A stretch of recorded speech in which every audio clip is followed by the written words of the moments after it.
Bom dia a todos e todas. Aqui quem fala é Myron Regis, diretamente da minha residência, fazendo a abertura do programa Passarinho de hoje. Infelizmente, o nosso grão-mestre, João Otávio, e o nosso outro Guriatã, Fábio, não vão poder participar do programa de hoje, por conta de problemas pessoais. O João Otávio está cuidando da sua cachorra e ficou a meu cargo fazer a apresentação. Então, bora ver se eu sou bom mesmo nesse negócio. Quem sabe faz ao vivo. O tema de hoje é o processo de elaboração do plano diretor de São Luís. Ultimamente, quem se deu o trabalho de observar a cidade tem visto vários outdoors do seu Simplício Araújo cobrando do prefeito de São Luís que se agilize a elaboração do processo do plano diretor. Por que essa pressa toda? Por que essa necessidade toda de fazer o plano diretor? Para fazer essa discussão aqui hoje, nós trouxemos Sueli Gonçalves, engenheira e do Conselho Consultivo do Parque Estadual do Bacanga, e Horácio Antunes, professor da UFMA e do GEDMA. Então, pessoal, estamos aqui às ordens. Sueli, você pode iniciar o debate, por favor. Bom dia. Agradeço aí o convite.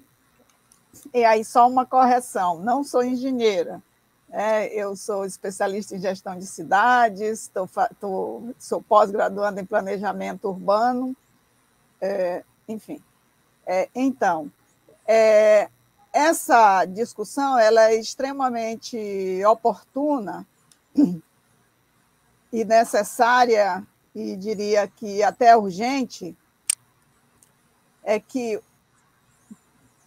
Por que essa pressão sobre o plano diretor, né?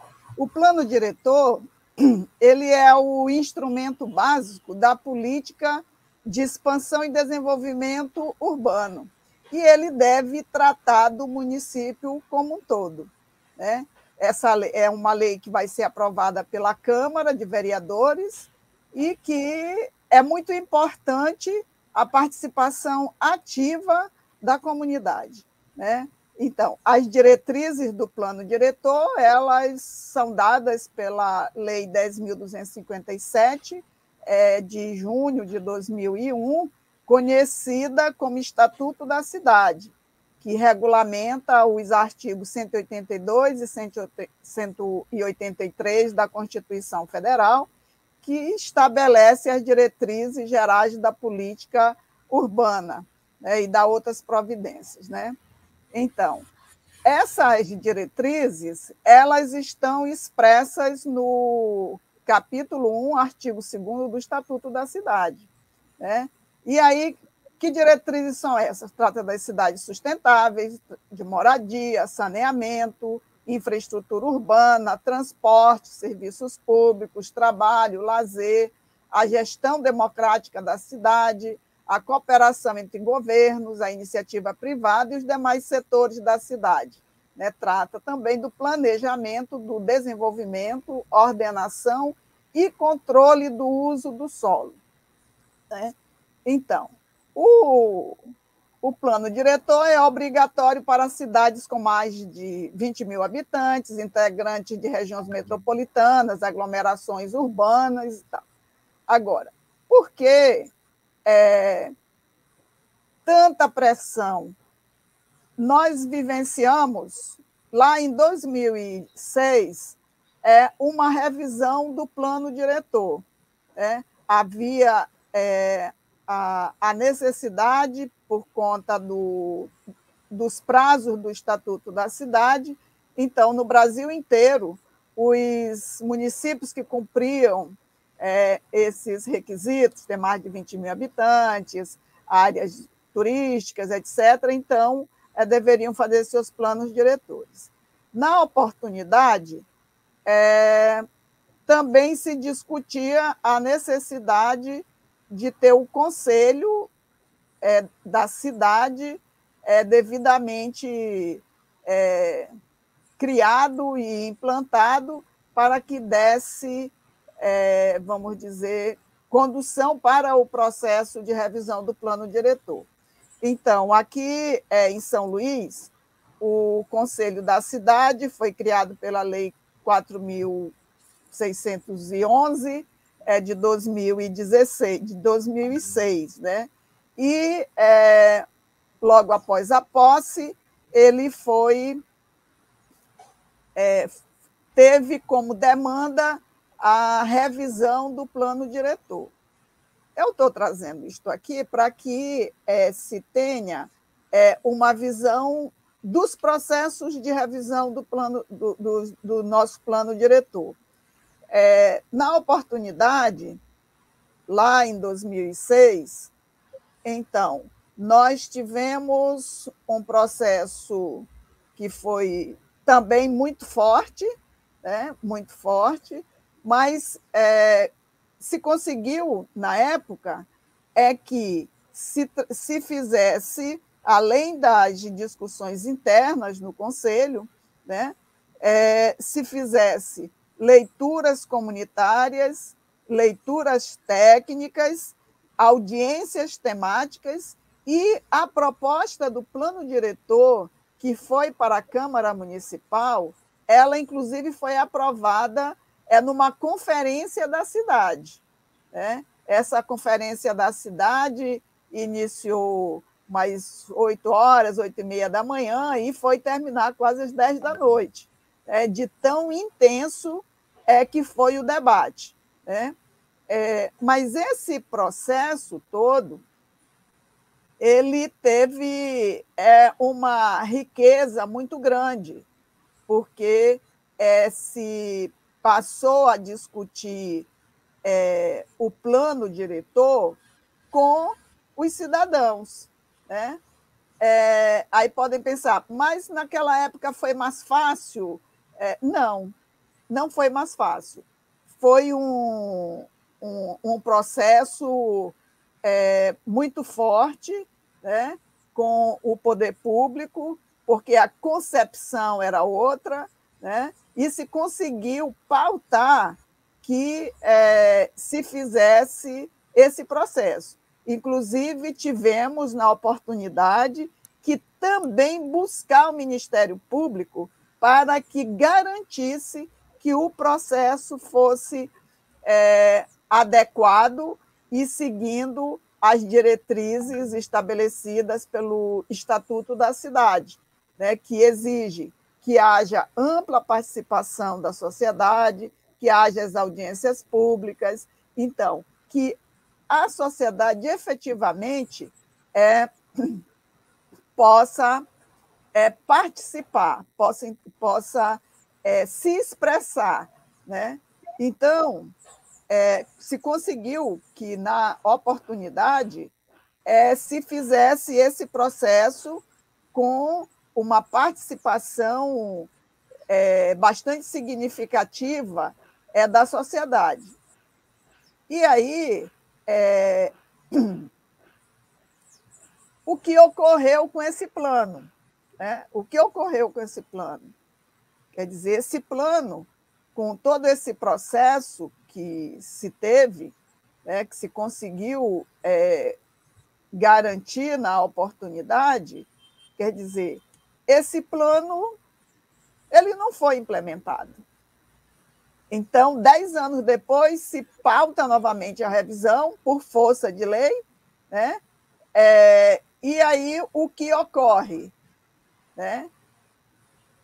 Nós passamos para um processo de ir revisar um plano diretor que não foi implantado. Quer dizer, quais seriam os efeitos daquele plano diretor de 2006, tão debatido, né? Não na forma ideal, certamente, mas que alcançou um público razoável, né, em todas as suas etapas, né? Então, como estaria a nossa cidade hoje se o plano diretor de 2006 ele tivesse sido implantado, né? Então, essa questão foi uma das questões que foi pautado dentro desse processo último de revisão, né? O que efetivamente tinha sido executado. E aí é o que já se via na cidade. Não foi executado, né? Não foi executado. Então, nós aprovamos na oportunidade, lá em 2006, um mapa de vulnerabilidade socioambiental. Esse mapa nos daria uma visão da nossa cidade, inclusive traria um mapeamento onde tu iria fazer toda a configuração ambiental da cidade, socioambiental, onde também tu iria definir onde tu poderia construir, onde não poderia construir, onde poderia construir com restrição, etc. Quer dizer, um mapa extremamente importante para a nossa cidade. Então, após a aprovação do plano diretor, se procurou discutir com o prefeito a elaboração desse mapa, porque dentro do conselho, o presidente do conselho, o presidente do instituto da cidade, na época, então dizia que não tinha condições, etc. Mas quero dizer que o próprio conselho buscou parcerias para que esse mapa pudesse ser executado. Então, a parte básica, preliminar desse mapa foi feita com a participação de diversas instituições, como a UEMA, a CAEMA, a UFMA, né, que colaboraram colocando seus técnicos à disposição para fazer esse trabalho preliminar. Mas não foi levado a efeito pela prefeitura, né?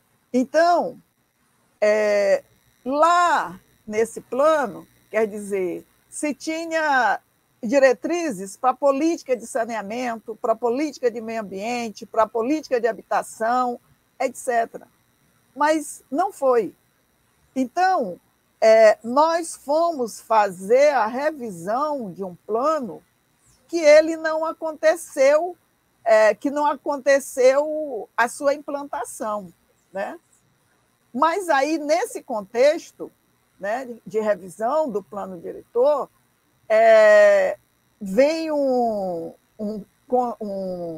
ambiente de extrema disputa pela cidade, né, de extrema disputa pela cidade. Então, dentro do conselho, a gente, inclusive, colocava: nós queremos uma cidade para viver, para morar, para ter lazer, para ter vida plena aqui, né?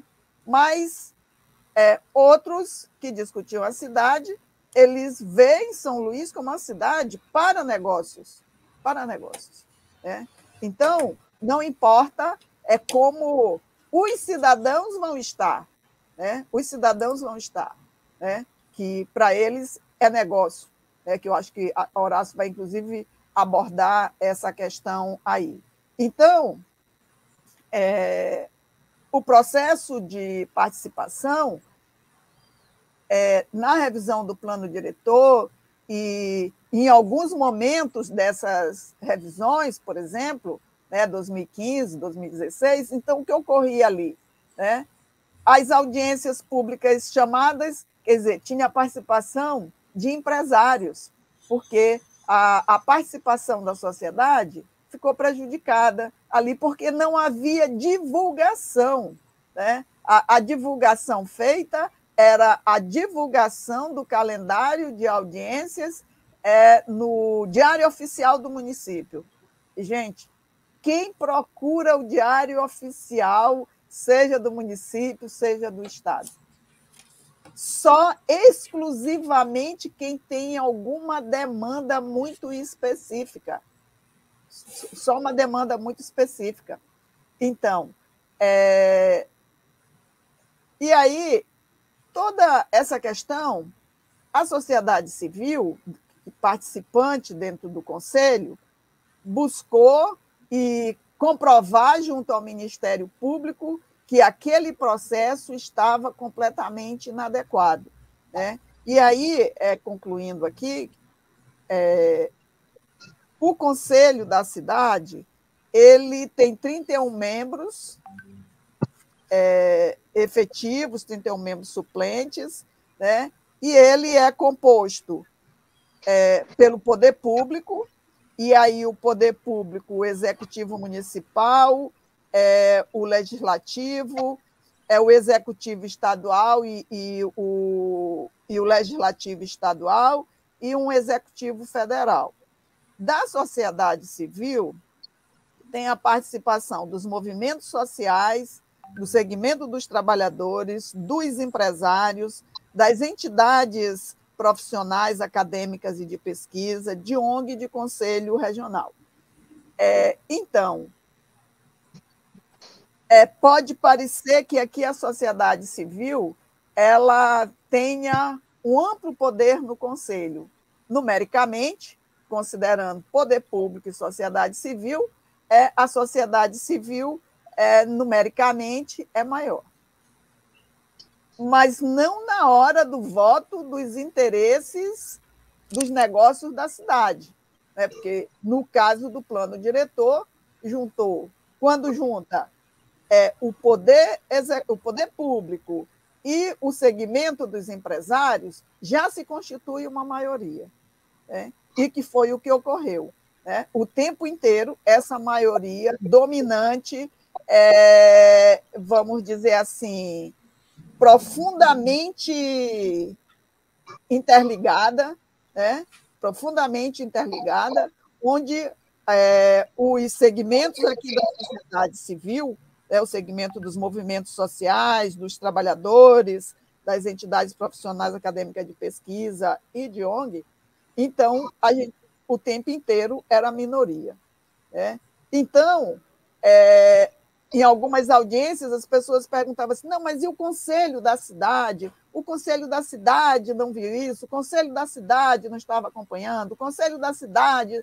Sim, gente, o Conselho da Cidade, as entidades que estão ali são muito atuantes, né? No entanto, as decisões são no voto, né? E aí é pela maioria. E aí eu, colocando para vocês, como se constituiu essa maioria o tempo inteiro dentro do Conselho das Cidades, né? Professora Sueli. Concluindo, né? Sim, eu queria acertar com a senhora o seguinte. Vai ter um segundo bloco com a senhora e com o Horácio. Eu queria que a senhora deixasse a conclusão para esse final. E eu queria passar a bola para o Horácio, mas colocando algumas coisas que eu pesquei da sua fala. A cidade é um espaço em disputa. Sim. A cidade é um espaço de disputa. Em qualquer momento, em qualquer situação, em qualquer espaço, a gente está em disputa aqui em São Luís, como em qualquer outro espaço urbano do Brasil, do planeta. Isso. E quando a gente vê, viu, Horácio? E quando a gente vê o Simplício colocando outdoor, cobrando do prefeito que se realize a revisão do plano diretor, ele está disputando espaço. Agora, ele está disputando espaço com quem e pelo quê? Eu acho que eu estou te dando essa deixa para começar a tua explanação. E quando tu terminares, eu vou chamar o professor Geraldo, que quer fazer uma intervenção a respeito desse tema. Está contigo, Horácio. Bom dia a todas as pessoas que estão aqui com a gente na organização desse evento remoto, que estão aí acompanhando pelo YouTube, pelo Facebook. Queria agradecer muito essa possibilidade de vir tratar de um tema tão importante para a cidade de São Luís nesse momento. Agradecer a oportunidade de, mesmo estando à distância, poder estar aqui junto com a minha querida amiga Sueli Gonçalves, que é parceira aí em muitas lutas em torno dessa questão do plano diretor e na defesa da cidade. Agradecer o pessoal da Passarim. Muito boa essa iniciativa e é muito importante que a gente multiplique as iniciativas de debate sobre o plano diretor nesse momento em São Luís. Eu queria chamar a atenção inicialmente para uma coisa, antes de chegar na provocação que o Myron fez, que eu acho que é uma pergunta muito importante. Eu queria chamar a atenção de que, na verdade, não está sendo essa convocação para discussão do plano diretor de São Luís, ela não é apressada, ela está muito atrasada, né? A revisão do plano diretor, a legislação prevê que de 10 em 10 anos se faça uma revisão do plano diretor. A última vez que foi feita essa revisão, como a Sueli já chamou a atenção para a gente, foi feita de uma forma bastante participativa, foi em 2006. Portanto, em 2016, a gente deveria ter feito outra revisão. A prefeitura, na época, tentou fazer uma revisão, só que tentou fazer de uma forma que não corresponde ao que a legislação prevê. Porque o que a legislação prevê com relação ao plano diretor é que essa discussão seja extremamente participativa, que ela envolva a sociedade. Por quê? Porque o plano diretor é o planejamento da cidade, né, para um período de 10 anos. Então, a gente não pode planejar a cidade a partir de algumas cabeças iluminadas ou de interesses específicos. A gente não pode planejar a cidade a partir dos interesses de determinados grupos, principalmente daqueles grupos que têm maior poder econômico e político. Então, em 2015, se começou um processo de revisão do plano diretor totalmente ao arrepio da lei. Para você ter uma ideia, na época, a prefeitura tentava fazer uma revisão do plano diretor e da lei de zoneamento ao mesmo tempo, o que é um absurdo, porque um absurdo legal, porque a legislação prevê que o zoneamento urbano da cidade ele é uma decorrência do plano diretor. Então, eu não posso aprovar um plano diretor, um zoneamento urbano, uma lei de zoneamento urbano, sem ter um plano diretor em vigência. E aí, como é que eu aprovo as duas coisas ao mesmo tempo? Então, ali já tinha uma inconsistência. E essa inconsistência foi percebida pelos movimentos sociais que atuam na questão urbana e rural de São Luís, né? Lembrando que São Luís, eu vou colocar essa informação aqui, porque vou retomar a ela mais à frente. São Luís é a capital brasileira que tem a maior área rural, a maior zona rural, né, no país todo, né? Então,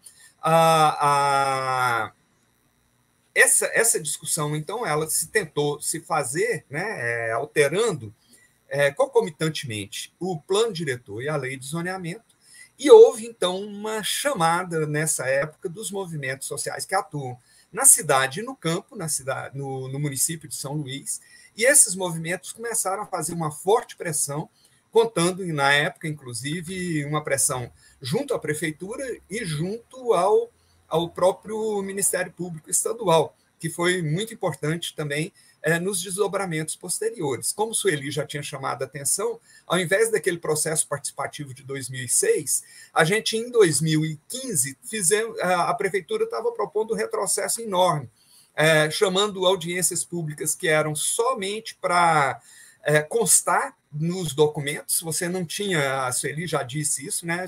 Audiência pública chamadas pelo diário oficial do município, né? Sem divulgação ampla, sem ampla participação. Como eu estava dizendo, então, essas audiências foram convocadas pelo diário oficial, e aí os movimentos sociais no campo e da cidade aqui de São Luís, né? São Luís que tem uma grande zona rural, esses movimentos começaram a pressionar, e essa pressão, junto tanto à prefeitura quanto ao próprio Ministério Público, que acabou assumindo uma posição importante, suspendeu aquele processo de audiências públicas. Nisso, eu queria chamar a atenção aqui, foi fundamental uma audiência pública que estava prevista para a zona rural de São Luís. Por que eu estou chamando a atenção para isso? Porque a cidade pouco participou desse debate, mas a zona rural ela participou de forma muito intensa. Naquelas primeiras audiências públicas, a que deu mais gente foi lá da Vila Maranhão.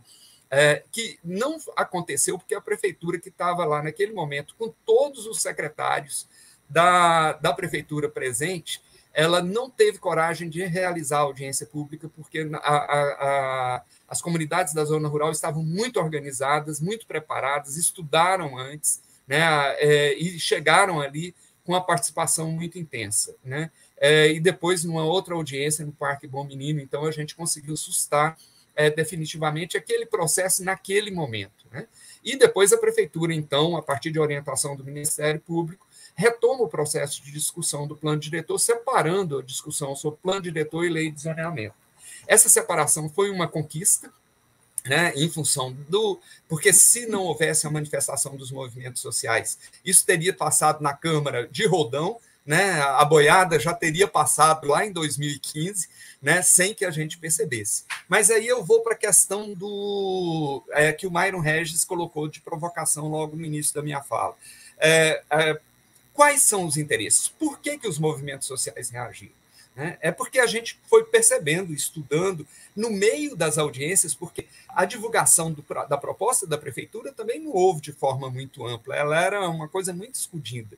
E durante as audiências é que a gente foi, então, tendo acesso às propostas de modificação da prefeitura, estudando essas propostas, né? E nós conseguimos perceber que tinham ali 3 eixos fundamentais que se desejava naquele momento, mudando plano diretor e lei de zoneamento num pacote só. Quais eram esses eixos? De um lado, o aumento do gabarito dos prédios em São Luís para atender os interesses da indústria da construção civil. Então, para se ter uma ideia, dentro da proposta do zoneamento, não do plano diretor, porque ele não entra nesse detalhamento, isso é um detalhamento da lei de zoneamento, mas se chegaria naquela proposta, na zona costeira de São Luís, você poderia chegar aos prédios a uma altura de 31 andares, contando tudo, né? Os andares, mais garagem, mais a parte que chama de pilotis, que é a parte de entrada, salões, essa coisa dos prédios. Você poderia chegar a 31 andares. E em toda a cidade, com exceção na região cercana, a cerca ali do aeroporto, por uma questão de segurança, você poderia chegar até 10 andares em alguns casos. Então, assim, região como Saviana, como Cidade Operária, Coatraque, em todas essas regiões poderiam ser construídos prédios aí de 10, 12, 15 andares. Né? Então, isso estava envolvendo aqui uma proposta que era de atendimento da construção civil, sem considerar elementos importantíssimos que nós só fomos descobrir depois, à medida que a gente foi aprofundando o debate. Por exemplo, sem uma mudança, uma alteração no processo de saneamento básico da cidade, que hoje a gente já vive um caos, né, nos lugares onde houve verticalização da construção civil aqui em São Luís, são lugares onde você anda na zona nobre, chamada nobre da cidade, você vive com esgoto a céu aberto, porque as tubulações não suportam os prédios que foram construídos. Então, você anda no Alto do Calhau, você anda no Renascença, você está andando no meio de esgoto nas ruas, porque as tubulações não suportam. Isso nada estava previsto nas mudanças. Eles só querem aumentar o tamanho dos prédios, independente dos efeitos que isso tenha no saneamento básico, na locomoção, na mobilidade urbana e no clima da cidade também. Né? Então, somente para atender um interesse específico, que era esse interesse da zona da construção civil. Por outro lado, um outro interesse que estava sendo contemplado nos processos de mudança que se previa, então, era uma redução da zona rural de São Luís para a expansão das atividades portuárias e industriais. Então, isso atendendo a um projeto de transformação de São Luís definitivamente em uma cidade portuária que atende ao interesse do grande comércio internacional e, portanto, submete a cidade e seus interesses e as lógicas da cidade a interesses que estão externos à própria cidade, num processo de recolonização terrível, né? Então, de retomada da colonialidade que marca o início do surgimento da nossa cidade. Você submete os interesses locais a interesses que são externos, a interesses que estão localizados no grande capital internacional, né? Então, esse seria uma outra mudança, então, da redução da zona industrial, da zona rural, para a expansão de atividades industriais, portuárias e de logística.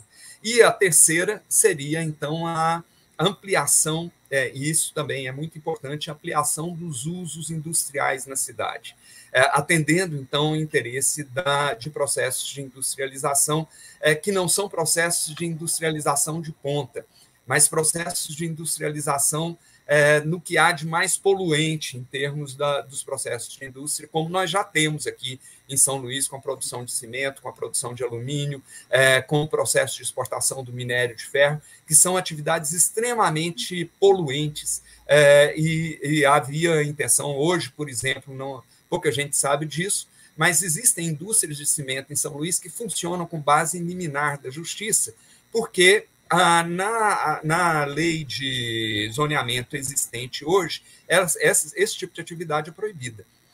E elas continuam, uma das intenções da mudança é legalizar esse tipo de atividade industrial, que são atividades industriais muito degradantes e muito poluentes, né? Então, nesse conjunto nesses três elementos fundamentais, existem outros, a expansão, regularização das ocupações de áreas de dunas, e aí a gente foi descobrindo coisas que foram aparecendo na medida que a gente ia estudando aquele projeto de alteração proposto pela prefeitura, né? Depois disso, então, nós tivemos, eu vou tentar ser rápido agora para concluir, depois disso nós tivemos uma situação que foi a discussão foi remetida para o Conselho da Cidade. No Conselho da Cidade, Sueli e eu, na época, éramos conselheiros. Nós participamos ativamente isso com mais um conjunto de pessoas, ativamente no processo de revisão do projeto de mudança da lei do plano diretor, num processo de disputa intensa, como Sueli já chamou a atenção, em que o empresariado se aliava ao poder público contra os movimentos sociais e contra os interesses da maioria da sociedade, né? Mas, apesar disso, na última rodada de audiências públicas, nas audiências públicas se foi unânime não, porque havia sempre uma minoria ligada ao empresariado que dizia diferente, mas as vozes majoritárias na participação das audiências públicas eram contrárias à reforma que se pretendia fazer, em especial um aspecto que era a diminuição de 41% da zona rural de São Luís, né? Então, e por isso, uma grande mobilização das comunidades da zona rural. E aí a gente tem hoje essa situação, esse processo foi para a Câmara Municipal, na Câmara Municipal se percebe um conjunto de irregularidades, porque apesar da gente estar no Conselho da Cidade discutindo, a Prefeitura ganhava no voto e ganhou no voto, garantindo a permanência de irregularidades e ilegalidades dentro da proposta que foi mandada para a Câmara Municipal. Nesse conjunto de ilegalidades, não dá tempo de detalhar aqui agora, a gente pode retomar isso no debate depois. Mas nesse conjunto de ilegalidades constatados, novamente o Ministério Público atua junto à Câmara Municipal, recomendando que o projeto fosse devolvido à Prefeitura Municipal para que corrigisse esse conjunto de irregularidades e ilegalidades que estavam presentes ali. Isso faz com que esse processo esteja parado. Agora, o processo não está parado, como querem alguns, por causa da atuação do movimento social, não. O processo está parado pela tentativa de passar a goela abaixo da cidade irregularidades e interesses que são interesses de grupos econômicos e que confrontam o interesse da maior parte da população, que é uma cidade que seja uma cidade do bem viver, que seja uma cidade que atenda os interesses da maior parte dos moradores e que seja uma cidade limpa, que seja uma cidade de boa circulação, de uma boa mobilidade urbana e que seja uma cidade que não esteja contaminada pela poluição. Então, por isso é que esse plano está parado hoje E o que a gente sente, eu vou terminar mesmo, Mairo Regis, é a última frase que eu vou falar. O que a gente percebe hoje, quando Simplício Araújo coloca nos bairros ricos da cidade, enche os bairros ricos da cidade de outdoor, chamando para o plano diretor, e a gente não vê esses mesmos outdoors quando a gente vai para a periferia da cidade, o que o Simplício Araújo está indicando? Ele está chamando a burguesia da cidade de São Luís, ele está chamando os ricos da cidade de São Luís para se mobilizarem para garantir um plano diretor que atenda aqueles interesses que já estavam presentes nessas mudanças lá em 2015. Os interesses da construção civil, da indústria da construção civil, os interesses da expansão portuária e do grande capital internacional e os interesses daqueles que querem avançar sobre a zona rural de São Luís a partir de processos de urbanização dessa zona rural e de transformação de parcela dessa zona rural em zona industrial e zona de expansão portuária e de logística. Desculpa ter extrapolado o tempo e obrigado pela possibilidade de estar aqui nesse diálogo com vocês. Muito obrigado, Horácio. Antes de passar a bola para o professor Geraldo, eu queria fazer uns comentários, que é o seguinte: o plano diretor, pelas próprias palavras, é o plano que são políticas públicas pensadas para direcionar qual o caminho que a cidade ela quer para si. Se um determinado setor econômico social ele tenta se sobrepor aos interesses coletivos da sociedade como um todo, é claro que isso é óbvio, a cidade vai pender, ela, digamos assim, ela vai adernar para um lado. Então, se realmente os interesses econômicos prevalecerem sobre os interesses sociais, ambientais da sociedade de São Luís, as consequências para a cidade vão ser desastrosas. Por quê? Porque, na verdade, as consequências já são desastrosas. Se você pegar boa parte de São Luís hoje, ela está sofrendo um avanço devastador da especulação imobiliária e da construção civil. O que era o Turu há um tempo atrás e o que é o Turu agora, nesses últimos tempos? Você cada vez mais está devastando as áreas verdes de São Luís, colocando condomínios particulares, entre outros empreendimentos. Então, a nossa história é que esse debate aqui é para que a gente comece a discutir realmente o que a gente quer para a nossa cidade. O que a gente pode fazer em relação ao plano diretor para que a gente não permita que esses retrocessos continuem acontecendo aqui na nossa cidade. Então, eu passo agora a bola para o professor Geraldo. Por favor, professor, faça os seus comentários.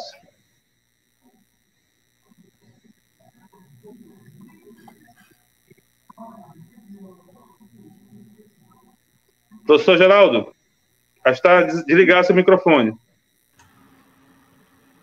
Bom dia inteiro a todos. Isso, bom dia.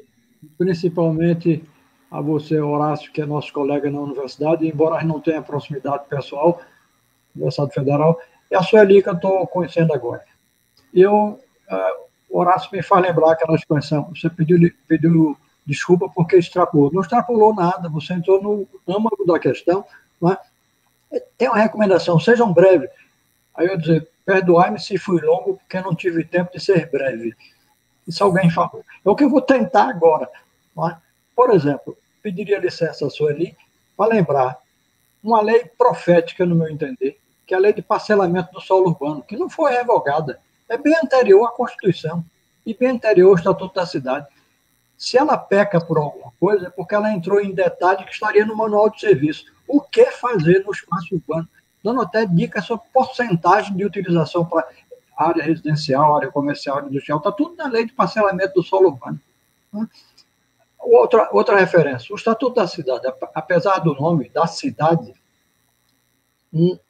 é um título contraditório, porque lendo o conteúdo, ele é uma lei para o planejamento, não é nem urbano, é o planejamento do município. Está lá expressamente. O plano diretor é condição sine qua non para a elaboração da LDO e da LO e do PPA. Lei de Diretrizes Orçamentárias, Lei Orçamentária e Plano Plurianual de Investimento.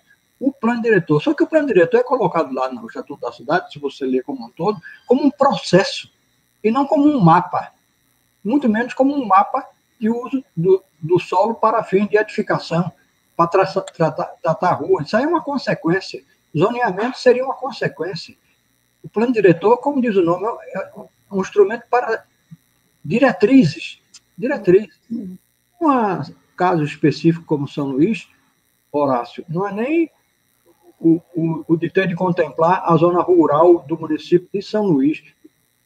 O município é um polo de uma ilha. O plano diretor de São Luís devia, no mínimo, ter diretrizes com relação à ilha ao sul como um todo. No mínimo, tá? Para o planejamento do desenvolvimento, com dicas específicas, só como exemplo, por exemplo, a localização conveniente de unidades escolares, as chamadas unidades de vizinhança. O que fazer com a relação de áreas em risco de alagamento potencial? Não é? Então, diretrizes que na LO, LDO e PPA devia ser traduzido em obras, planejamento de obras. Mas são consequências. Quer dizer, a gente esquece o principal, que é o planejamento. E vou terminar, esses são assuntos que, na verdade, demandariam outros debates específicos, tá? A participação na gestão da cidade. Você se referiu, Sonia, a 16, né? 2016. De lá para cá, lá foi a derrubada da Dilma, né? Por coincidência ou não, a participação dos conselhos comunitários, em geral, não só de planejamento urbano, foram definhando. Aqui a conferência deixaram de acontecer e a composição e funcionamento dos conselhos, como aqui em Imperatriz, não existe nem na prática e muito mal no papel. Não existe a gestão democrática da cidade. Malmente foi iniciado. Eu digo malmente porque durou pouco tempo. Né? Foi derrubado depois. Nós estamos num processo de extinção dessa participação. Pelo que vocês falam, parece que até em São Luís ainda existe alguma coisa, alguma tentativa de, né, estar presente. Aqui, quando houve as falsas consultas públicas, na elaboração do falso plano diretor daqui, era o contrário daí, não era nem empresário, não aparecia, porque não interessa a ele diretamente junto aos poderes, não está nem aí para consulta pública. Né? Os poucos da comunidade pareciam desinformados, né? E quando foi apresentada a primeira versão, vou fazer uma denúncia do plano diretor. Não foi o plano diretor, gente. Eu estava lá na audiência, né? Perguntei, cadê o plano? Não tinha. Eu digo, como é que nós vamos discutir um plano que não está aqui? Aí foi uma correria, apareceu, sabe o quê? Pasmem. Apareceu a cópia de um download feito do IBAN. O que é que se deve fazer para um plano? Foi apresentado como o plano diretor de Imperatriz. Quer dizer, você vê a falsidade das coisas. Eu estou fazendo aqui uma denúncia. E fui criticado na época, que eu fiz essa denúncia, fui criticado que eu estava faltando com respeito à Fundação Sousandre, que foi contratada para elaborar o plano, mas não elaborou. Durante um ano recebeu dinheiro e não elaborou. Fui criticado. Eu estava faltando com respeito com as doutoras. Veja só, vou terminar. Eu acho que a gente tem que começar de novo. Vendo lei como parcelamento do solo urbano, Estatuto da Cidade, parece que está ali uma utopia. Teria que ser completado com um marco. O que o Horácio falou, por exemplo, o estouro dos esgotamentos sanitários dos edifícios.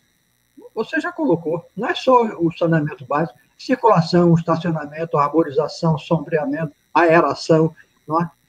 Área de recreação, tudo, se você concentra tudo num espaço só.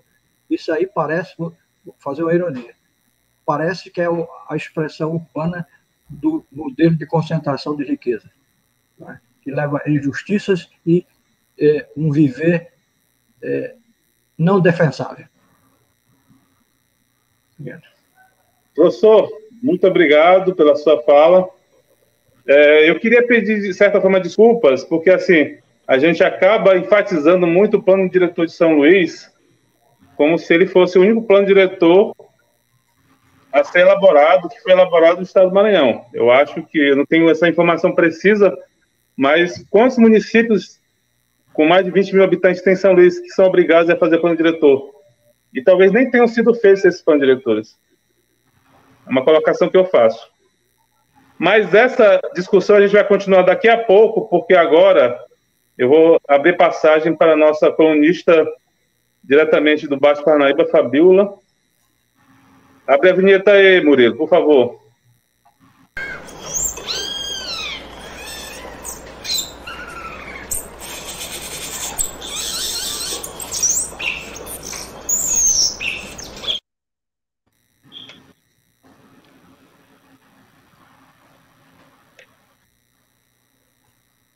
Bom dia, boa tarde, boa noite a todos os passarinautas aqui do canal do Passarinho. Estou aqui em Vargem Grande hoje e quero deixar aqui um belo exemplo que está acontecendo na cidade de Buriti, que é um projeto que está sendo desenvolvido por uma professora da rede municipal. Um projeto que foi desenvolvido para ser um projeto pedagógico inicialmente, tendo início no ano de 2014, e atualmente ele está no processo de se transformar em um projeto de lei municipal. Então, foi desenvolvido inicialmente e ainda está sendo executado no povoado da zona rural do município de Buriti de Naçavaz, numa escola dentro da comunidade do povoado Areia dos Brancos, e desenvolvido dentro da escola com a professora e com os seus alunos. Lá a professora Delva fez uma pesquisa de campo, no povoado, nos remanescentes riachos, que são fontes do Rio Preto na região. A gente sabe que o município de Buriti de Naçavaz é um local onde ele tem muitas nascentes, tanto do Rio Munim, quanto que abastece também a bacia do Rio Parnaíba. E olha só, gente, que interessante, a professora ela está buscando apoio também do SEBRAE, de outras entidades que também possam colaborar, ajudar com o projeto que está sendo desenvolvido. E a região de Buriti de Naçavaz, a gente acompanhou recentemente que teve o caso de agrotóxicos sendo pulverizado dentro das lavouras, e como a cidade é tipicamente berço das principais fontes hídricas da nossa região, temos a certeza que essas fontes hídricas possivelmente estão contaminadas com os resíduos de agrotóxicos, porque o município ele já é basicamente uma área cultivada por plantações de soja. E assim, queremos trazer esse alerta não só para a sociedade civil que está aqui, mas também para a SEMA, para voltar esse olhar sobre essa contaminação que está tendo nas fontes hídrica da cidade, e também pela questão da degradação ambiental que está existindo, tanto da questão da fauna, da flora, dos recursos hídricos que estão sendo contaminados, e não está tendo uma preocupação, um olhar voltado para essas questões ambientais. E esse projeto ele é importante porque ele abre um espaço para que a gente possa refletir do quanto que o nosso papel ele é primordial e o quanto que o movimento social ele é importante na defesa, além do território, também do meio ambiente, porque é isso que a gente está precisando hoje, assim como está dentro da discussão do plano diretor as questões ambientais. Nos municípios pequenos também ainda existem pessoas que também estão preocupadas com essas questões ambientais, porque, querendo ou não, diretamente ela está interferindo na vida não só daquela comunidade que está lá na zona rural, mas ela também vai acabar interferindo da população que mora na zona urbana, assim como dos demais municípios na região. E, diretamente ou indiretamente, o município de Buriti, com as suas fontes e as nascentes que abastecem a região, ela acaba interferindo, se estiver sendo contaminada, acaba interferindo os outros municípios da região, porque também dependem das águas que vêm do município de Buriti. E este projeto, ele serve até como modelo para os demais municípios que possam se espelhar e construir outros projetos vamos supor, de igual ou de uma forma diferenciada para trabalhar as questões ambientais e de preservação, tanto das nascentes hídricas quanto das vegetações nativas nas áreas dos rios e principalmente na questão de preservação ambiental da vegetação nativa do cerrado, que é justamente essa que a gente tem aqui na nossa região. Essa temática sobre apresentar essa iniciativa era para mim ter apresentado semana passada, mas como eu tive um problema de conexão com a minha internet, eu estou apresentando ela aqui hoje novamente. E, assim, antes de encerrar a minha coluna do Cerrado, eu queria também fazer uma breve homenagem póstuma à professora Milena Rosa. Eu estou, assim, um pouco emocionada, porque também essa professora fez parte do movimento do qual eu integro. O Mairo também integra, que é o movimento Leste Maranhense Cerrado. Foi uma professora que a gente conheceu recentemente, mas que teve um trabalho dentro do grupo, dentro do movimento significativo, além dela ter desenvolvido outros trabalhos aqui da região, como professora, como docente, e o trabalho de parceria que ela desenvolveu com o movimento foi basicamente nas reuniões que a gente teve com o município de Itapecuru-Mirim. As reuniões que o movimento está realizando com os municípios de discussão para a implementação da política pública municipal e do plano também municipal de educação ambiental. Eu vejo que a discussão que está sendo tratada também em relação ao plano diretor envolve basicamente as questões de educação ambiental. E, assim, os municípios do estado do Maranhão, se a gente for analisar, eles não têm uma política municipal voltada para a educação ambiental. São desenvolvidas ainda ações nas datas comemorativas. E a gente sabe, compreende que tem uma legislação estadual desde 2010 e que agora que o governo do estado está voltando um olhar devido à cobrança que está tendo devido à pressão da sociedade civil para que desenvolva as ações voltadas para a educação ambiental. Tivemos essa reunião com o município de Itapecuru-Mirim, que foi juntamente com o município de Caxias, que é um dos municípios que tem mais ações de implementação da política, mas eles ainda não têm a política em si. Eles têm ações com projetos dentro da Secretaria de Educação, mas ainda não têm a política como projeto de lei. E o município de Itapecuru-Mirim, quando a gente realizou essa reunião, a professora Milena foi uma das mobilizadoras que colaborou muito com o movimento e assim também com a sociedade civil, que também participou dessa reunião. Por se tratar de uma política municipal, a gente considera importante a participação da sociedade civil, dos quilombolas que residem no município. Compreendemos a necessidade de participação popular cidadã. E o município de Itapecuru-Mirim, se a gente for analisar, é um município onde tem um dos maiores quilombos na região, né?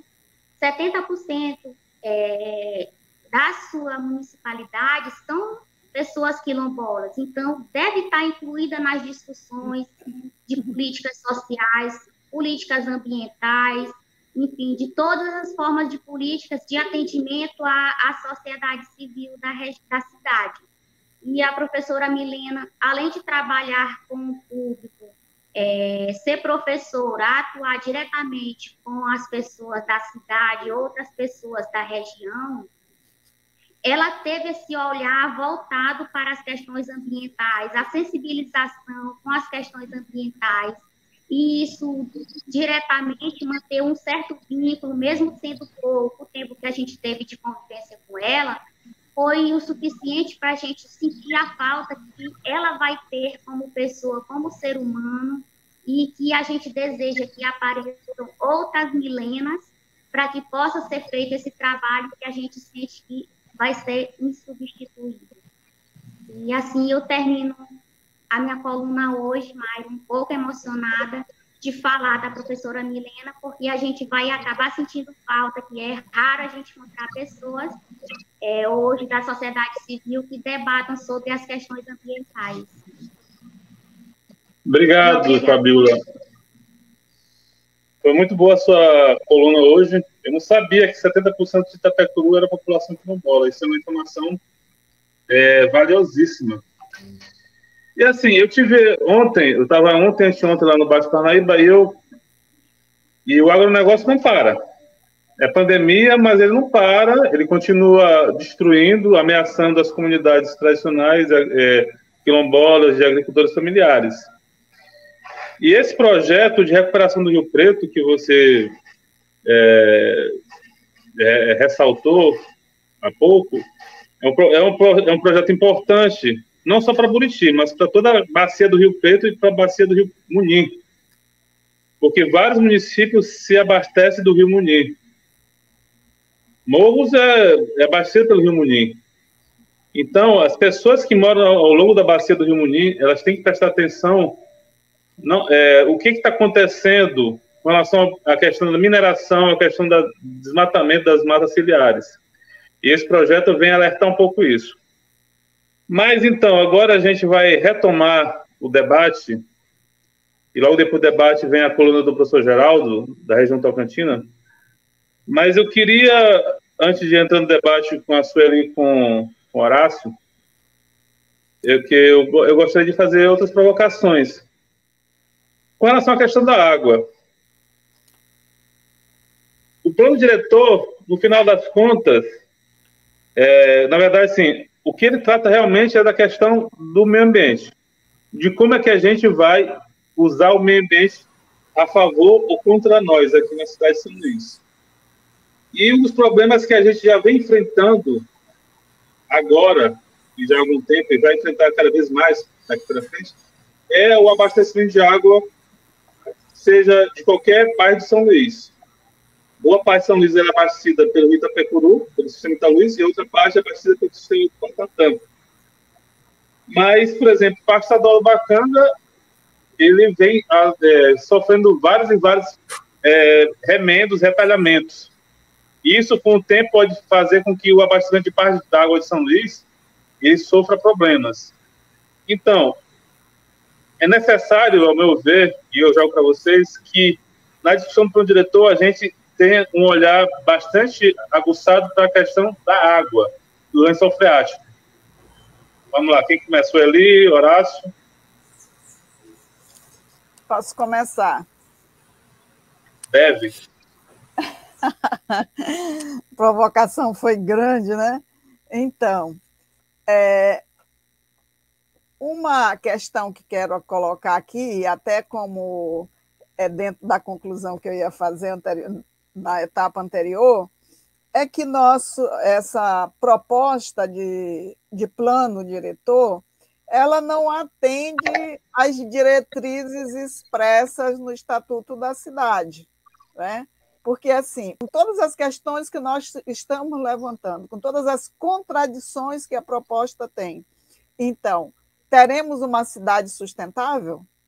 Aliás, a pergunta não é essa, né? Que cidade que nós teremos? A partir, por exemplo, se essa proposta existente hoje para o plano diretor, se ela for implantada, for aprovada e implantada. Que cidade nós teremos? Teremos uma cidade sustentável, inclusiva? Não. E ainda com problemas na sua infraestrutura, graves, como você levantou. Você levantou a questão do saneamento, mas nós temos a situação grave de moradia, né? E aí, quando se fala em moradia digna, porque não basta ter a moradia, ela tem que ter as condições para que você viva bem, né? E aí, o entorno dessa moradia é muito importante, porque onde você vai colocar seus filhos na escola, tem escola na área, como é o comércio local, então qual a infraestrutura que você vai ter. Mas, anterior à questão da água, eu volto lá na questão sobre da ampliação dos gabaritos, né, e da redução da zona rural. Quer dizer, essas duas coisas, elas estão diretamente ligadas, né, como o Horácio colocou. Professora, eu queria que a senhora explicasse essa questão dos gabaritos. O que é o gabarito? Pois vamos dizer assim, de uma forma bem simples. Hoje, tu tem ali na orla prédios com até 10 andares. Só que agora não, né? Por essa proposta, o Horácio colocou muito bem, quando soma a área de garagem mais efetivamente os andares, tu vai ter 30 andares na cidade, certo? E aí, como é que fica a nossa cidade em diversos aspectos, né? Um deles, o clima. O outro, a infraestrutura para atender essa demanda, porque essa demanda seria implantada em toda a cidade, certo? Então, como ficaria isso? Na época, lá em 2015, foi muito, nas audiências que teve, foi muito levantado essa questão. Vai ampliar os gabaritos, vai construir mais na cidade, qual a infraestrutura? O que vai ter de mobilidade? O que vai ter de saneamento? A resposta do poder público: não, isso não está em discussão. Claro que está. Acompanhe a discussão, porque eu tenho que dar condições de vida digna, né? E aí não importa, aí a questão assim dos ambientes onde também vai implantar isso, quer dizer, lá no João Paulo, por exemplo, vocês já imaginaram a situação do João Paulo com uma explosão dessa? Quer dizer, tu enfia prédios ali, como fica? Então, nós temos aí... Professora, eu só queria fazer uma outra provocação. Você pensar um prédio com mais de 30 andares, isso também impacta diretamente no lençol freático, não é? Porque 30 andares, ele vai buscar água onde? Aí também depende do local da construção, porque aí é outra questão. Eu levantei anteriormente aqui a questão, por exemplo, do nosso mapa de vulnerabilidade socioambiental, que é fundamental para decidir onde pode construir, onde não pode construir e onde pode construir com restrição. É fundamental esse mapa. E até hoje, esse mapa não foi elaborado, né? Então, nós temos assim questões que elas demonstram claramente tanto a ganância dos empresários quanto o desprezo pela vida na cidade, né? E a questão da redução da zona rural, ela tem uma situação muito importante, né? Não tem estudos para que essa redução seja efetivada. Não tem estudos, né? E precisa ter.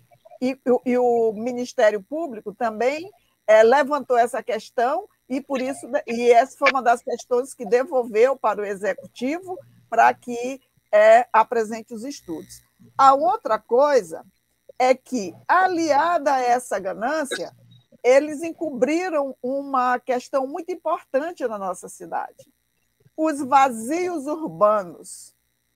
Então, eu vou ampliar a área urbana e eu não discuto os vazios urbanos, eles vão servir para quê? É especulação imobiliária, fica preservado ali, certo?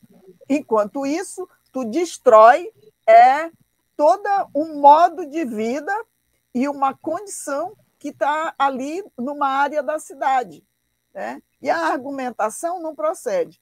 Na última audiência que houve, eu acho que eu e todos, ou pelo menos a grande maioria que estava na audiência, deve ter ficado arrepiado com a fala de uma jovem sobre a redução da zona rural e as implicações que tem, né? Então, ela disse assim, eu não esqueci dessa frase, que quem estava planejando aquilo, né? Quem estava planejando aquilo, então, estava deixando duas opções para a juventude, apenas duas opções para a juventude: ou a igreja ou a facção. Isso é muito grave, muito forte. Eu arrepiei, e todas as vezes que eu me lembro disso, eu sofro, porque é muito forte o que essa jovem falou. Então, nós temos a situação da água, ela é complicada mesmo, porque assim, tu não pode ampliar a cidade sem tu ter conexão com o projeto de abastecimento de água e com a condição e qualidade dessa água. Então, os projetos, a expansão da cidade, a melhoria, tudo na cidade tem que ter os projetos conjuntos, né? Eu não posso dizer que eu vou construir um número enorme de condomínios por aí e eu não tratar da infraestrutura adequada. Não dá, gente. Não é possível isso, né? Porque aí você... às vezes a pessoa, quando vai comprar um imóvel, ela olha assim, encanta, e aí ela não explora as outras condições que vai fazer parte da vida dela naquele lugar, como a questão da onde vem o abastecimento de água, para onde vai o esgoto, o que tem ali. Então, isso é extremamente necessário que a infraestrutura acompanhe os projetos, né? E uma parte da cidade abastecida pelo Italuís e uma parte da cidade abastecida por poços, né? E essa bateria de poços, por exemplo, que nós temos dentro da área do Parque Estadual do Bacanga, que são 16 poços, às vezes momentaneamente tem algum desativado por problemas técnicos, mas essa bateria de poços, ela é uma bateria de poços ameaçada por falta de proteção ao parque estadual, né? Então, é uma área que não é demarcada, né? Então, houve uma ocupação intensa na área e essa ocupação continua, né? Então, o poder público ele tem que olhar para isso, porque, além de uma importante unidade de conservação, nos diversos aspectos, de lá sai o abastecimento de água para a parte da nossa cidade. Então, é algo muito... Professora, a senhora está dando um spoiler da sua participação futura, né? Pode ser. Está previsto um próximo programa sobre o Parque Estadual do Bacanga, não é isso? Isso. Então tá. Eu queria agora que o Horácio, por favor, Horácio, dentro dessa provocação também, dentro do que a professora Sueli falou, que você abordasse um pouquinho... Eu quero colocar só uma questão que é o seguinte... Termine, então. Os processos participativos, né? Então termine.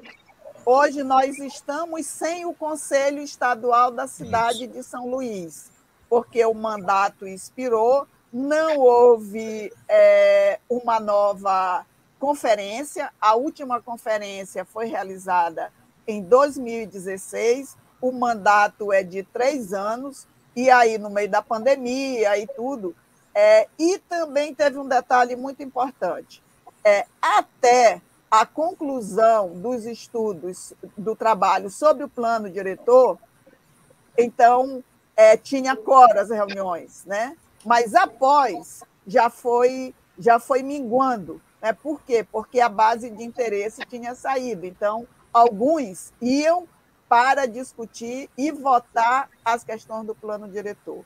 E aí veio também a pandemia, o que agravou a situação.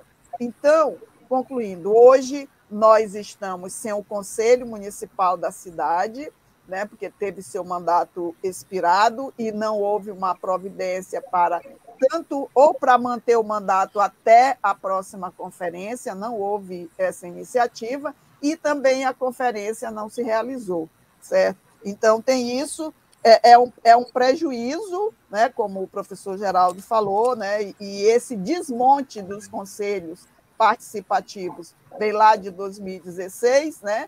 E o Conselho da Cidade, ele é um conselho consultivo, deliberativo, fiscalizador, né? E, concluindo, quero colocar que o poder público,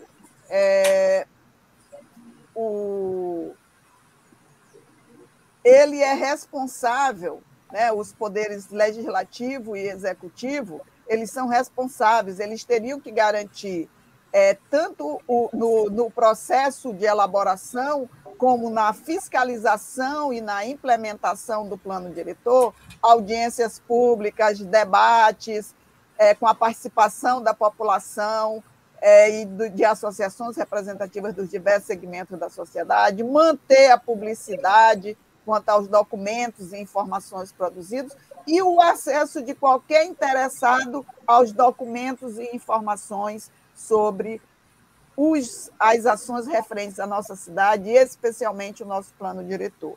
Então, tanto o Poder Legislativo quanto o Executivo, eles teriam que garantir isso, né? Nós não temos tido essa garantia conforme a gente expressou aqui através dos atos, que aqui nós não estamos falando hipoteticamente, né? Nós estamos falando dos atos que ocorrem na nossa cidade, referente ao plano diretor e o processo de participação dos cidadãos. Obrigada. Concluí. Professora, obrigado pela uma aula. Eu até me proponho, se a senhora quiser, a gente podia depois sentar para escrever alguma coisa a respeito, alguma matéria, porque é um assunto bastante interessante. Ok, fico à disposição. Vai lá.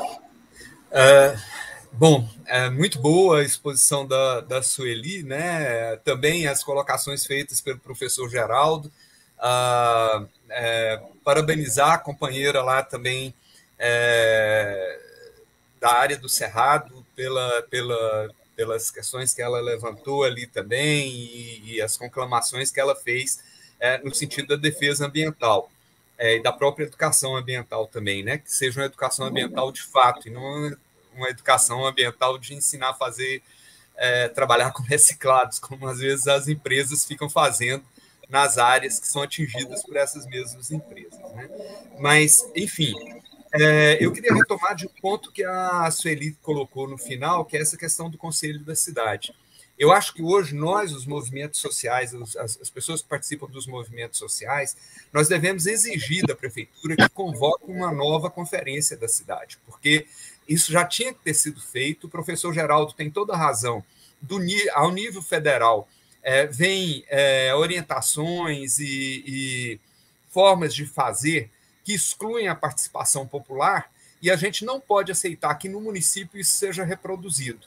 Então, eu acho que nós temos que exigir a realização da conferência da cidade e a eleição do conselho. O conselho não pode ficar na forma como está, porque, bem ou mal, mesmo que você tenha no conselho um empresariado que se junta com o poder público, mas nós temos no conselho um espaço de debate, né?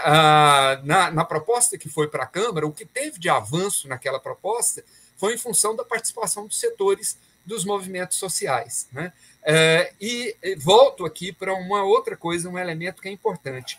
Hoje, como a Sueli já chamou a atenção, se a Câmara Municipal votar o projeto que está lá na Câmara Municipal de Plano Diretor, ela vai cometer uma ilegalidade por conta disso que o Ministério Público Estadual tem apontado, né, que a Sueli já falou. Você não pode fazer redução de área rural, de zona rural, sem estudos que apontem essa necessidade. Não há esses estudos nesse processo de discussão. A Sueli já falou isso, e aí eu só queria acrescentar no que a Sueli falou, que é o seguinte: se a Câmara votar hoje o plano diretor como ele está, sem que ele retorne para o município faça esses estudos e esses estudos sejam submetidos ao Conselho da Cidade, esse processo vai ser judicializado. Aí é que São Luís não vai ter mesmo um plano diretor tão cedo, porque a gente vai para a justiça se for feito de forma ilegal. Nós não vamos aceitar uma ilegalidade sendo feita no município de São Luís. Então,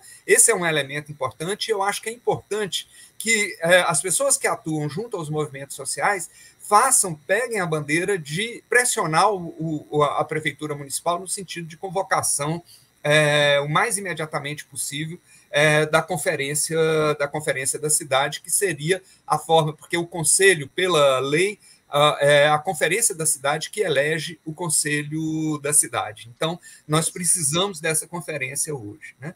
O Myron Regis tinha feito uma questão lá atrás que eu queria retomar, quando ele estava falando da expansão que nós temos hoje, brutal, dos empreendimentos imobiliários em São Luís. Ele citou o Turu como exemplo, mas a gente tem isso em várias áreas da cidade. Myron, eu queria dizer para você o seguinte: se aquela lei de zoneamento tivesse sido aprovada em 2015, como estava previsto, essa expansão seria muito mais brutal do que a que nós temos hoje.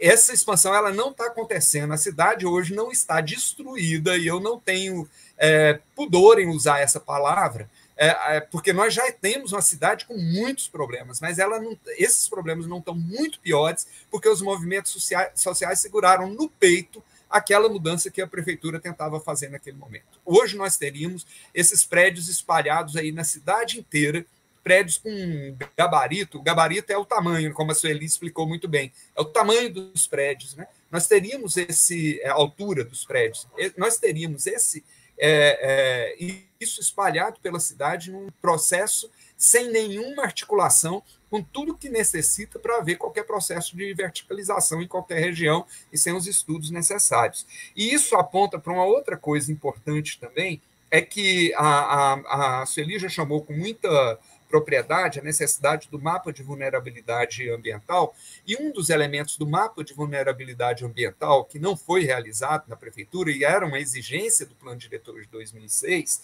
é que ali estão previstas as áreas de recargas de aquífero. Ali estão previstas, não, são mapeadas as áreas de recarga de aquífero. O que é a área de recarga de aquífero? Nós temos no município determinadas áreas que são privilegiadas no sentido de fazer com que as águas que vêm das chuvas entrem para os aquíferos subterrâneos e, portanto, abasteçam esses aquíferos subterrâneos. Os estudos da professora Edileia Pereira, da UFMA, já apontam isso desde 2006, já vinham apontando isso desde antes. São estudos importantes que mostram que São Luís está sob ameaça de uma cunha salina. O que é a cunha salina? Nós estamos cercados de água salgada. Então, os nossos aquíferos, se eles diminuem a quantidade de água dele, a pressão interna desses aquíferos diminui e a água salgada invade. Isso já tem acontecido em algumas áreas da cidade. Nós já temos poços artesianos que foram inviabilizados porque eles vão tornando a sua água salobra em função dessa invasão da água salgada. Então, se a gente elimina as áreas de recarga de aquífero, as águas onde os aquíferos podem ser recarregados, nós vamos ter o quê? A diminuição de uma das fontes importantes de água para a cidade hoje. Né? Naquela questão que foi levantada no chat aqui, já apareceram várias questões sobre essa questão das águas, né? O Myron levantou isso com relação a toda a degradação do rio Itapecuru, que é a principal fonte de água potável hoje para São Luís, mas isso casado também com a possibilidade que nós percamos também os nossos aquíferos, se não forem respeitadas as medidas, e isso tem que ser garantido na legislação municipal. E depois, essa é uma missão muito difícil para a gente, porque não é uma questão que se encerra na aprovação do plano diretor. O Sueli chamou muito bem a atenção de como que se fez um plano diretor participativo em 2006, no entanto, ele não foi implementado. Nós vamos ter que continuar vigilantes e atuantes, né? No sentido de que a gente consiga fazer uma revisão adequada do plano diretor, mas não só isso, de que ele seja efetivamente aplicado. E aí eu queria voltar, então, para a fala da companheira lá do Baixo Parnaíba, no sentido de que toda a questão ambiental que hoje acontece no interior do Maranhão está associado com o plano diretor de São Luís também. Porque uma das coisas que se pretende aqui é a expansão da zona portuária e a expansão das áreas de logística para atender a expansão da produção de soja, de eucalipto, no Cerrado e na Amazônia maranhense. Então, os impactos em Imperatriz, em função da expansão do eucalipto, tem a ver com a possibilidade de exportação através de portos de São Luís. A discussão portuária aqui em São Luís, ela diz respeito a Imperatriz, a Caxias, a a Chapadinha, ao interior do Maranhão, a Balsas. Ela diz respeito a essas regiões também, porque São Luís é a área, é o lugar por onde saem os produtos que estão da expansão capitalista nessas regiões, né? Do empreendimento agrícola de caráter capitalista nessas regiões. Então, lutar por uma revisão justa do plano diretor de São Luís é também pensar essa questão toda da expansão do agronegócio no interior do Maranhão, porque isso está tudo muito associado, está muito interligado, e a gente está numa luta aqui, que é uma luta de resistência, que também tem relação profunda com a expansão do agronegócio no Cerrado e na região da mineração também, né? Oi, terminado, né? Eu vou ser o chato, que nem João às vezes é.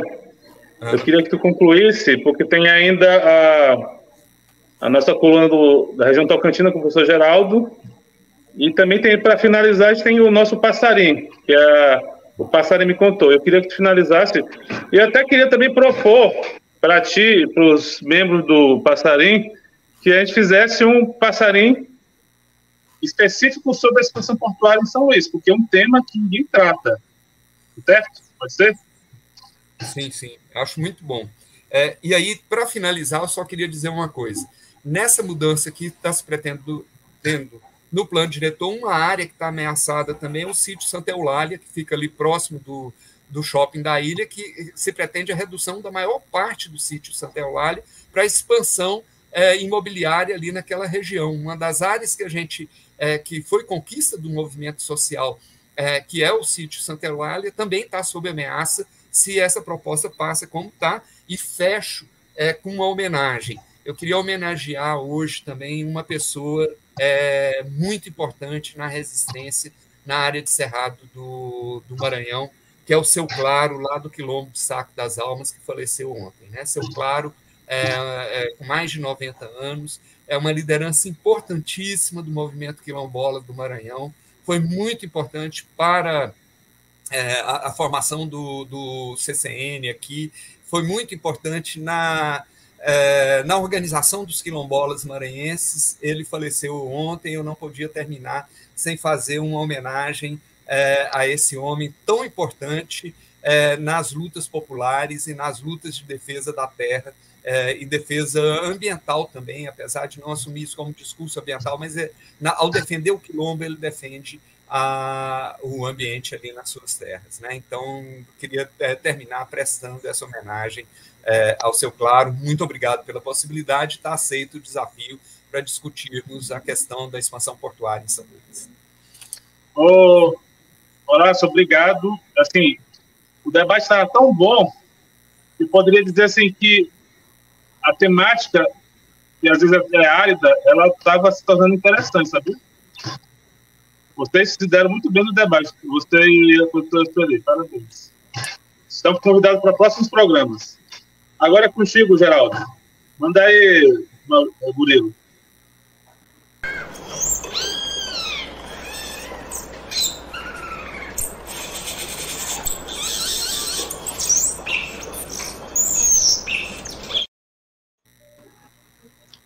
Pois é, eu sou aquele mesmo cara que teve o entendimento de ser honrado para participar da discussão com Horácio Sueli.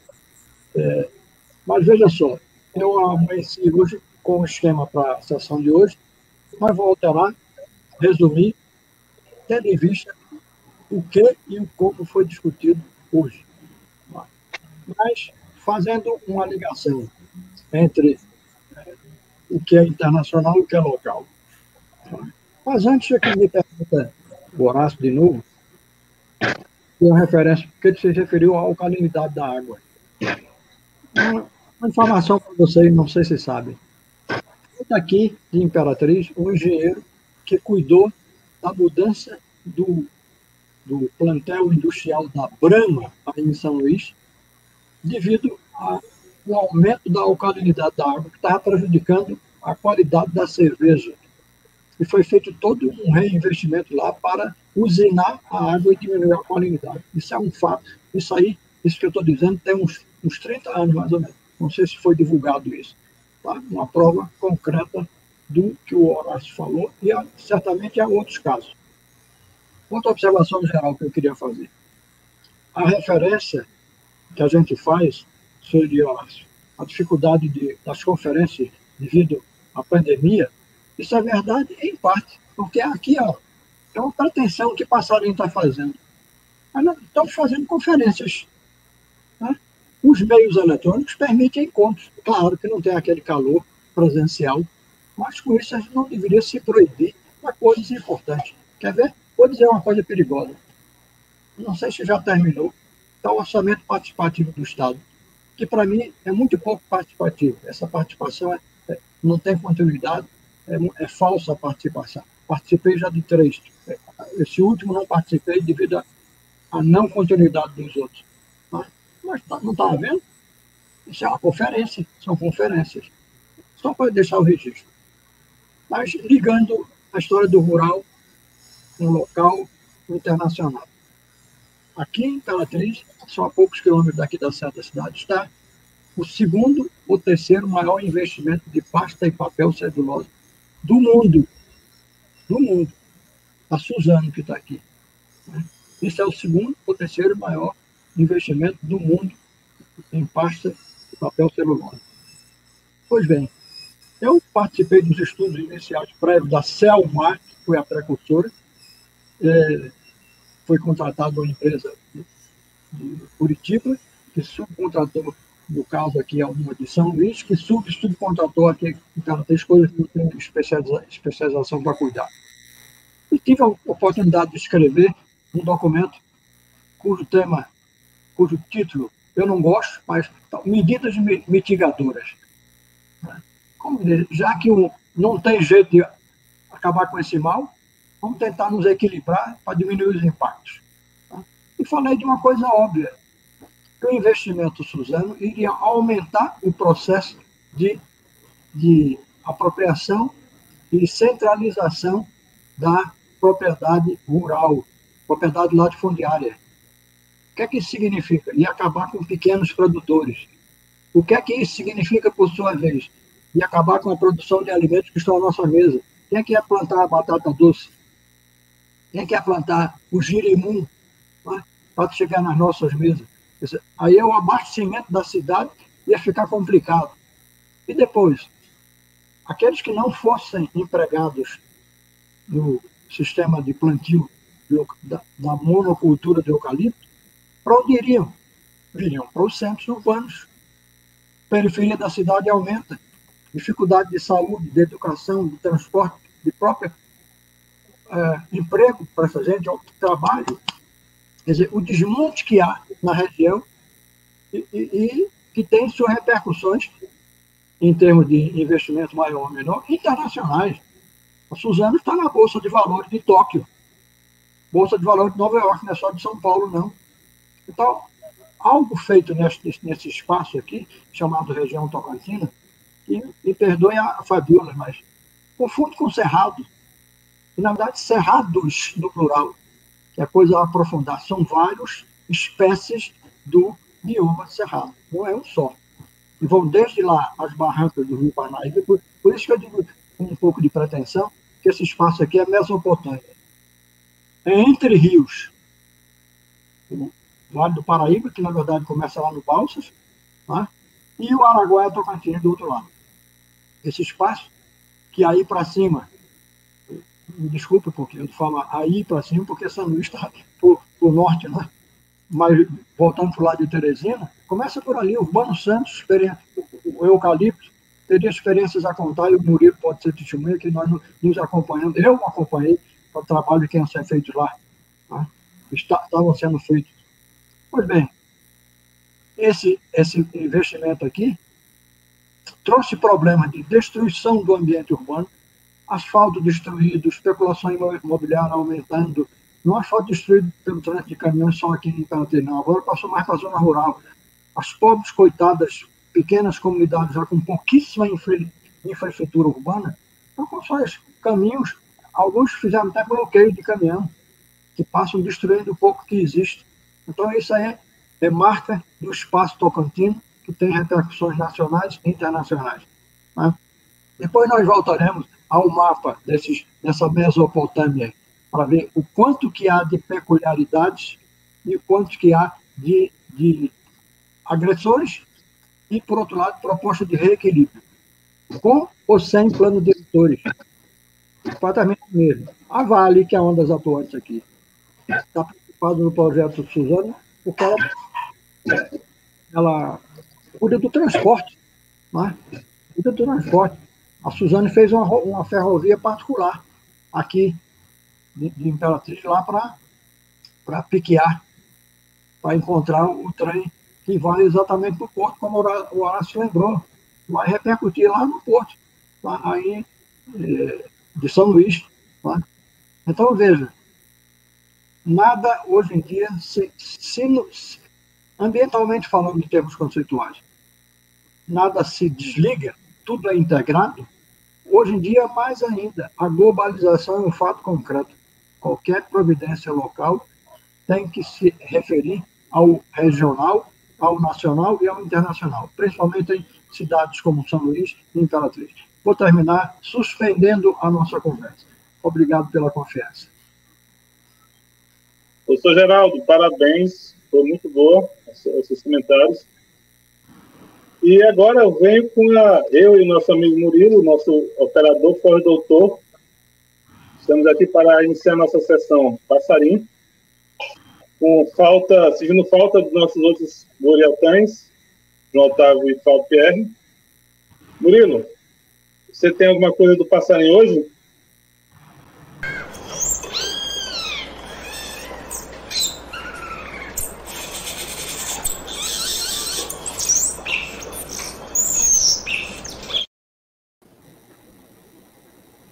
Olá. Sim, eu estou fazendo aqui uma preparação aqui de uma faixa.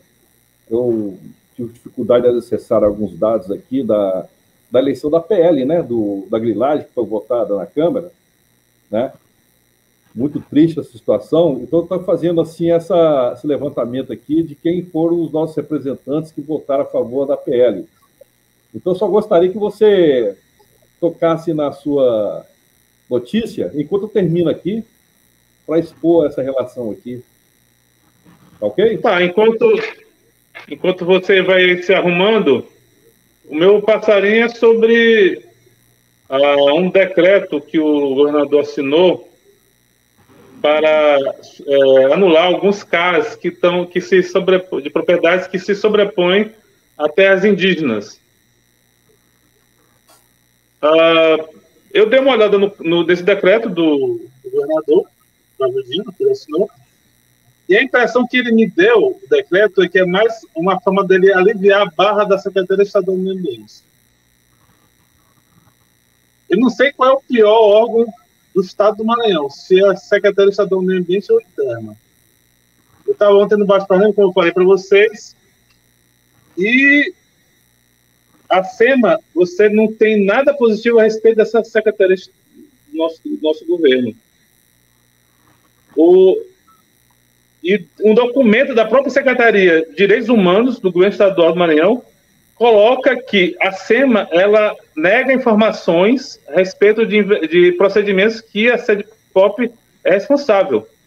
Como é que isso acontece? Quer dizer que a SEMA ela funciona como um baluarte à parte no governo do Estado do Maranhão, quer dizer que ela se nega a fornecer informações e pronto, acabou-se. E como é que fica o direito à informação pública e como é que fica também outros órgãos que deveriam estar cobrando da SEMA, como também deveriam estar cobrando do interno, que eles cumpram suas obrigações constitucionais e obrigações também relativas ao funcionamento do Estado do Maranhão.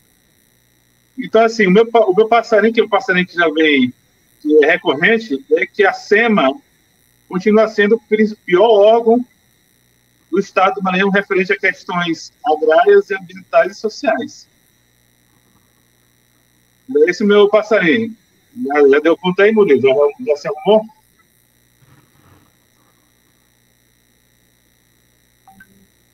Não? Então, bora, eu vou continuar com o passarinho. Vai. Então, assim, Com relação à morte do seu Claro, eu também devo essa homenagem. A gente tem verificado, como a gente também já falou outras vezes, o avanço do agronegócio sobre as áreas quilombolas no Maranhão, por conta de que o INCRA, ele nunca regularizou, nunca cumpriu também sua obrigação de regularizar áreas quilombolas no estado do Maranhão. E parece o seguinte, parece que o órgão, que a instituição, ela também não tem nenhum compromisso com relação a essas suas obrigações constitucionais. Recentemente, no região de Santa Quitéria, teve denúncia de grilagem de terra e representantes das comunidades vieram aqui para perguntar o que o INCRA podia fazer em relação a isso. Eu falei, não posso fazer mais nada. O nosso presidente da República, ele fez com que a gente não tivesse mais nada a ver com relação a isso. É uma decisão do governo federal, decisão do governo Jair Bolsonaro. Que também tem a ver. A gente não deve se iludir. Eu, claramente, é o seguinte: a minha visão é que o governo Bolsonaro ele vai chegar até o final do seu mandato. Por quê? Porque ele tem um papel a cumprir, que é justamente fazer com que essas políticas antiambientalistas, antifundiárias, elas prossigam, elas tenham um efeito. O que a votação da PL ontem é justamente essa comprovação de que esse governo Bolsonaro e a Câmara de Deputados e o Senado Federal, eles estão aí para desmantelar todo o aparato que foi construído ao longo de décadas pelos movimentos sociais e pela sociedade civil. Agora vai, Murilo? Vai! Ah, vai lá.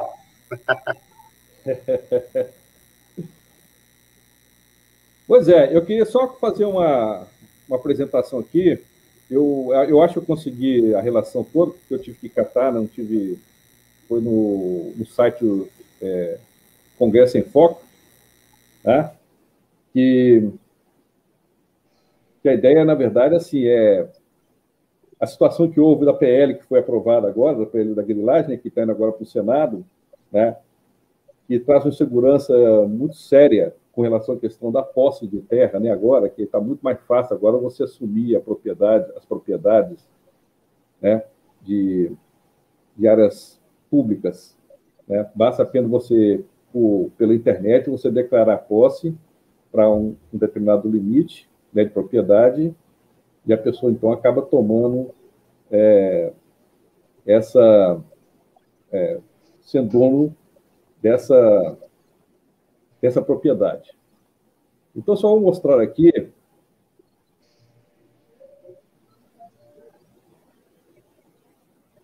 que eu consegui garimpar, eu acho que, espero que não tenha faltado ninguém, dos representantes que votaram sim por essa PL. Tá? Os representantes do Maranhão que votaram a favor da PL da grilagem. E que nós já tínhamos problemas de terras, nas circunstâncias que estavam antes. Agora, com isso aí, se isso passar no Senado, né, vai ser, na verdade, não é passar boiada, né? Aí está passando tudo. Boiada, tratorada. Um processo que começou com Salles, né, através de decretos e portarias, né, e que agora chega na sessão legislativa, que é coisa muito mais séria, porque são coisas que ficam muito mais difíceis de serem modificadas, né? Então, essa é uma coisa assim, que a gente precisa ficar muito atento a isso aí e não permitir com que as coisas aconteçam da forma como acontecendo, né?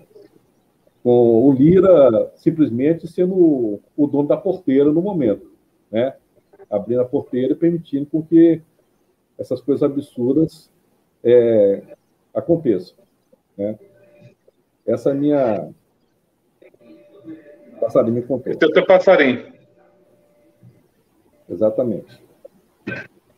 Eu espero que um dia, Murilo, a gente possa fazer um passarinho com notícias boas em vez de notícias ruins. Eu torço para isso.